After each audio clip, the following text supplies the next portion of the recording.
Let's welcome the humble protagonist of our story, Wyatt Kim. He's a 17-year-old with incredible intelligence, at the top of his class, and showing a great deal of passion for psychology and philosophy. He's naturally a curious person who loves growth and his brown tabby, Macho. However, at only 14 years of age, the person he was closest to, his cousin, was shot in the heart.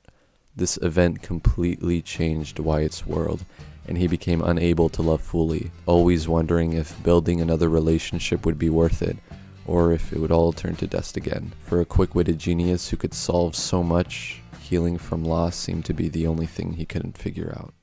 Our deuteragonist, and personally the character whose past made me cry the most, Carly Anderson. She's a wonderful ray of sunshine and bubbles, wearing a smile in hopes of cheering others up. Her positivity and view of life have helped many around her to break free from their struggles. But then, who helps the therapist? After all, in order for light to exist, there must be darkness, as symbolized by her pink and black sweater. While the pink glows whenever she's in public, the black often tears at her thoughts, stabbed in the back by the one she didn't think could bear knives, being told she's obnoxious because of her energy, and what plagues her the most, the garden she refuses to let die.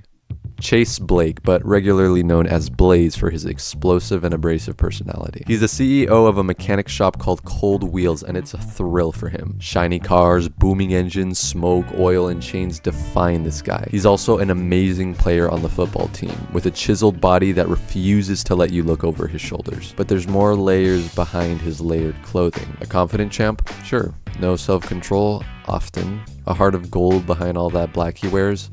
Maybe to some, but at the end of the day, he's a mix of gold and black and gold and black.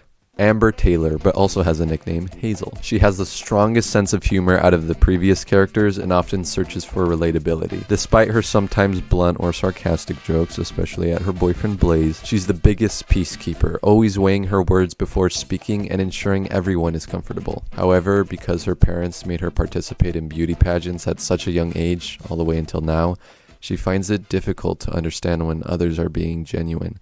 How many of those compliments are actually real?